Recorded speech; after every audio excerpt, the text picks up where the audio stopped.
Hello, happy Monday. Tonight's devotion was inspired by a few things.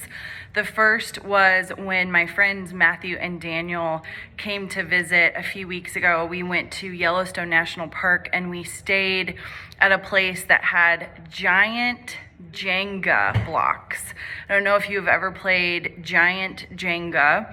But it is that game with the wooden blocks where you stack the blocks really tall.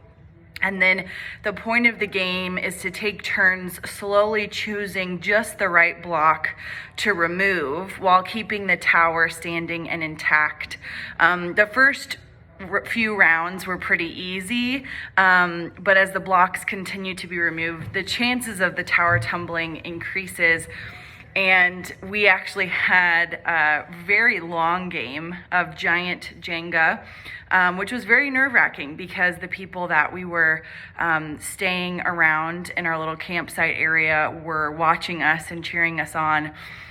And of course, like any game of Jenga, it ends with all of the blocks tumbling down. And it made me think of just the shame that we feel when things fail, when we are sad and in the midst of ruin. And that is the book of Nehemiah.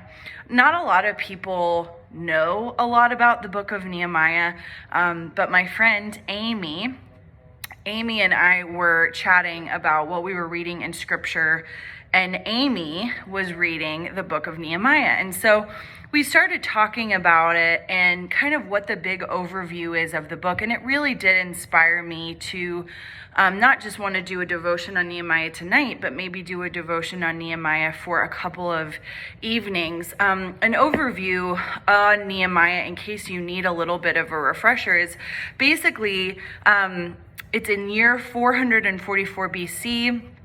The book opens in the Persian city of Susa, which is, if you were at church a few weeks ago, that is the same city where Queen Vashti and Queen Esther ruled. And the city of Jerusalem, the Israelites' city, has been completely destroyed. We know that there was a horrible, horrible fire that destroyed everything. And so this book, the book of Nehemiah, is all about repairing the wall.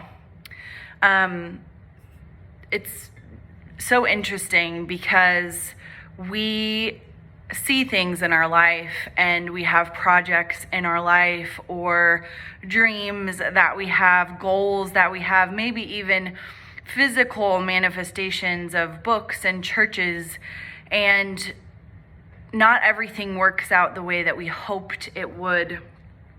There are so many people that were mourning the fall of Jerusalem. And when Jerusalem's wall fell, so many people were absolutely devastated. There was disgrace and shame, and the people of God felt like they had been abandoned. And so Nehemiah shows up, and this book is all about Nehemiah's plans with God to rebuild the wall. So I will read a little bit of Nehemiah chapter 2, starting in verse 11. I went to Jerusalem, and after staying there 3 days, I set out during the night with a few others. I had not told anyone what my God had put in my heart to do for Jerusalem.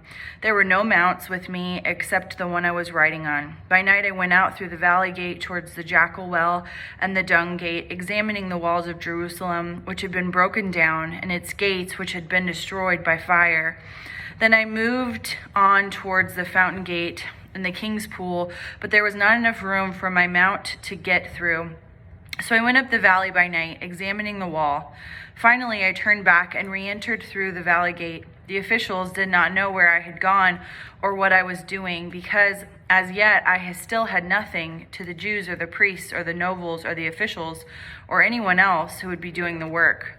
Then I said to them, "You see the trouble we are in. Jerusalem lies in ruins, and its gates have been burned with fire. Come, let us rebuild the wall of Jerusalem and we will no longer be in disgrace. I also told them about the gracious hand of my God on me and what the king had said to me. So they replied, "Let us start rebuilding." And they began to do the good work.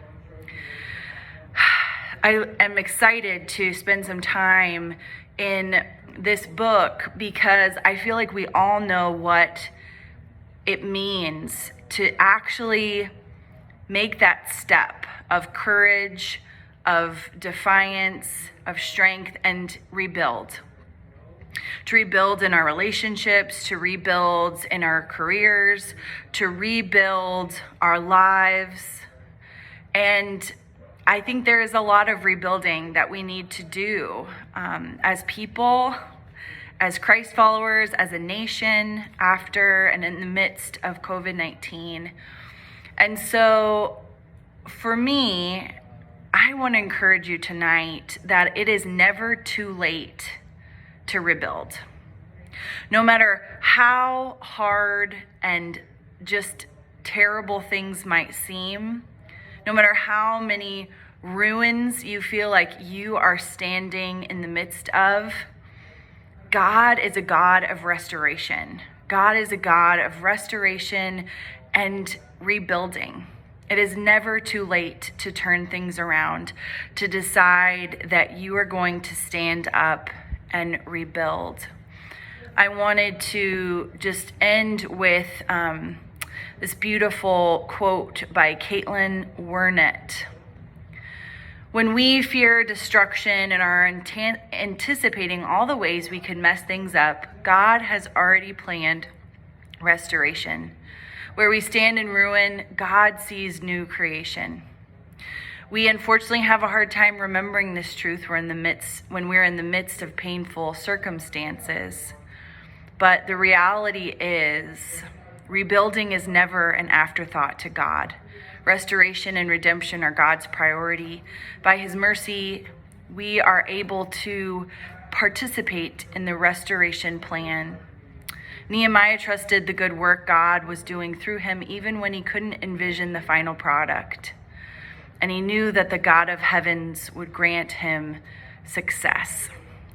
So a few days ago, I decided that I was going to rebuild my kind of exercise journey.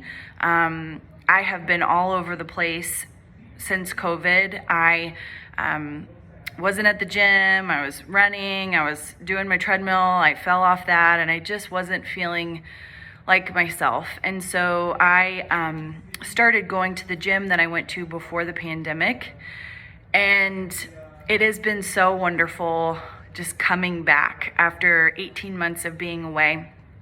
So I want to encourage you, it's just never too late to return. It's never too late to rebuild. It's never too late to reinvent yourself. So don't let negative thoughts consume you, and also don't let the negativity of those around you be the things that define you. I pray that you would read Nehemiah, maybe chapters 1 and 2 with me tonight, and that you would be encouraged by that. Just imagine the city of God completely destroyed by fire. Everything was in shambles. And everyone was thinking the same thing, that this was the end. They would always be in ruins. And in the midst of that, one man came and decided that it was time for things to change, to be restored, to be redeemed.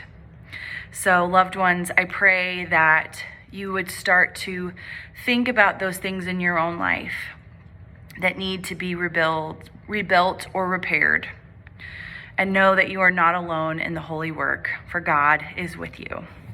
Good night.